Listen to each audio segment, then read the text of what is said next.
வீட்ல இருக்கிற விதம் இல்லன்னா நான் போய் ஷட்டில் விளையாடும் போது என்னோட காஸ்டியூமா இருக்கட்டும் அது வந்து எனக்கு கம்ஃபர்ட்டுக்கு ஏத்த மாதிரி. பட் நம்ம ஒரு பப்ளிக் ஐல வரும்போது பீப்புள் ஸ்டார்டட் பாசிங் இமேஜஸ். நிறைய பேர் அதை பாஸ் பண்ணி காட்டினாங்களே. என் மைண்ட்ல என்னோட அப்பாவுக்கு முன்னாடி நான் ஷார்ட் போட்டு உட்காருவேன். சோ எனக்கு வந்து எப்பவுமே நான் ரொம்ப கம்ஃபர்டபுளா யாரும் என்ன தப்பான விதத்துல பார்த்தேன் எனக்கு தெரியாதா. ஃபர்ஸ்ட் டைம் ஒரு ஆடியன்ஸா இருக்கிறவங்க எல்லாம் பாஸ் பண்ணி என் பாடியை அப்ஜெக்டிஃபை பண்ணணும்னு எனக்கே ஒரு மாதிரி அன்கம்ஃபர்டபுள் ஆயிடுச்சு. அதுக்கப்புறம் I chose to be this way because I feel comfortable. I don't have to feel shy. ஓ இவங்க என்ன இப்படி பாக்குறாங்க அவங்க என்ன இப்படி பாக்குறாங்க. இப்ப எங்க அம்மா அப்பா கிட்ட போய் என்ன பத்தி கேட்டீங்கன்னா ஓ அந்த பொண்ணா ரொம்ப வீட்டுல கோவம் வருது கத்துறா. நிறைய கெட்ட பழக்கம் இருக்கு. கவர் பண்ணி இப்படி உட்கார்றதுனால நான் நல்ல பொண்ணு இல்லைன்னா யாராவது வேற இன்னொரு மாடர்ன் அவுட்ஃபிட் போடுறதுனால கெட்ட பொண்ணுங்கிறது வந்து ரொம்பவே தப்பு நான் நினைக்கிறேன் பாக்குற Vidhana.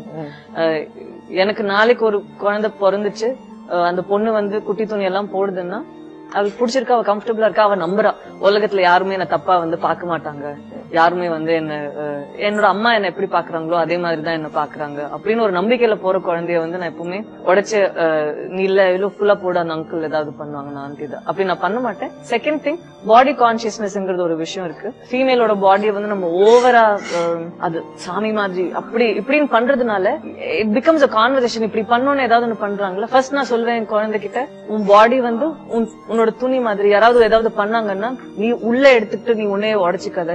Sometimes when I see sexual abuse, children who come across அந்த மாதிரி situations, I think நீ உன்னோட உடம்பு வந்து இன்னொரு பீஸ். இப்ப நீ செத்து போயிட்டேன்னா உன்னோட மைண்ட் தான் எல்லாமே இருக்கு, உன்னோட உள்ள இருக்கிற சோல் தான் எல்லாமே இருக்கு. இது சும்மா ஒரு துணி மாதிரி நினைச்சுக்கோ, don't let it affect you தான் நான்.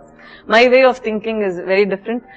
பாடி கான்சியஸ் இப்ப நம்ம சேஜஸ் எல்லாம் பாக்குறோம்ல துணி எல்லாம் போடாம அவங்க என்ன எல்லாருமே விட்டு இது என்னது இது என்ன இதை பார்த்து நீங்க அட்ராக்ட் ஆகுறீங்களா, இது உங்களுக்கு அவ்வளவு பெரிய விஷயமா, அவ்வளவுதான். இது ஜஸ்ட் ஒரு இது இவ்வளவு வருஷம் இருக்கீங்க, கொஞ்சம் வயசான அப்புறம் இதெல்லாம் வேற மாதிரி மாறிடும். will you lust for it the same way அப்படின்னு ஒரு தாட் வரும்ல. நம்ம நல்லா அவங்களா இருந்தா போதும்.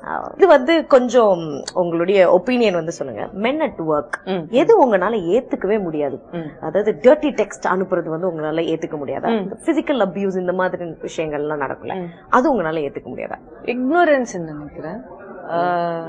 ஏன்னா டச்வுட் இப்போ வரைக்கும் நான் ஒர்க் பண்ண எந்த டீம்லயும் வந்து ரொம்ப ஒரு பாயிண்ட் பண்ணி இது ஒரு தப்பு அது ஒரு தப்பு அப்படின்னு பேசுற மாதிரி இல்ல. பொண்ணுங்கள என்ன தப்பு இருக்கோ அவ்வளவு தப்பு, அவங்க நம்மள ஹியூமன் பீயிங்ஸ் தானே.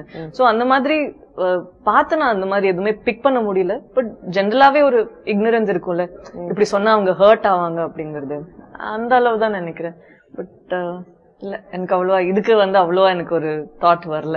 Okay, what ever happens. ஏன்னா நான் அந்த ஜெண்டருக்கு ஏத்த மாதிரி பாக்கல. ஏன்னா ஒரு பொண்ணு பண்ணாலும் ஏ நீ எப்படி இது பண்ற, பையன் பண்ணாலும் எப்படி இது பண்ற, ஆளு பொறுத்து தானே. அதனால ஜெண்டர் பொறுத்து என்னால அப்படி கரெக்டா டக்குன்னு சொல்ல முடியும். மாடர்ன் ட்ரெஸ் போடும்போது மாடர்ன் ட்ரெஸ் போடுற பொண்ணா இவ ஓப்பனா தான் பாருப்பா, இவ வந்து மைண்ட் செட் எல்லாம் வந்து யார்கிட்டனாலும் பேசுவா அப்படிங்கிற ஜட்ஜ்மெண்ட். ஆனா அது எது பல்லவி மாதிரி அப்படியே அழகா அடக்க ஒடுக்கமா இருக்கும் போது வந்து உடனே வந்து நல்ல பொண்ணு அக்மார்க் நல்ல பொண்ணுங்க அப்படின்ற ஒரு இந்த பெர்ஸ்பெக்டிவ் நீங்க எப்படி பாக்குறீங்க?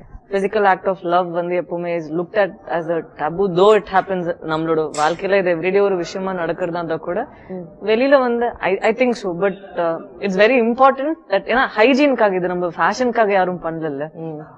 எவ்வளவு பேருக்கு எவ்வளவு டிசீசஸ் இதனால வருது. சின்ன சின்ன பசங்களுக்கு சின்ன சின்ன குழந்தைங்களுக்கு செக்ஸ் எஜுகேஷனுங்கிறது ஒரு டாபிக்கா இல்லாததுனால நிறைய பேருக்கு இதோட அவேர்னஸ் தெரியல. எந்த அளவுக்கு ஒரு டிசீஸ் வந்து நம்மள பாதிக்கும், எந்த அளவுக்கு அது உடம்பு வந்து உடைக்கும் உள்ள இருந்துங்கிறது டாக்டர்ஸ்க்கு தெரியும். அண்ட் சம்டைம்ஸ் அவங்க வெளியில சொல்றது வந்து ஐ திங்க் இட்ஸ் இம்பார்ட்டன்ட். அம்மா அப்பா அவங்க சரௌண்டிங்ஸ்ல வந்து ஒரு கான்வர்சேஷன் ஆகுது. They have to educate them based on the diseases which happen when you to not have protection. So அது முக்கியம். அண்ட் ஐ திங்க் ஜட்ஜ்மெண்ட் இப்ப எங்கயாவது போய் யாராவது கேட்டோம்னா அந்த மெடிக்கல் ஷாப் அண்ணா வேற மாதிரி பாப்பாங்களோ இல்ல ஜட்ஜ் பண்ணுவாங்களோ அந்த பயத்துல maybe people don't use. But I think it's essential that you are careful.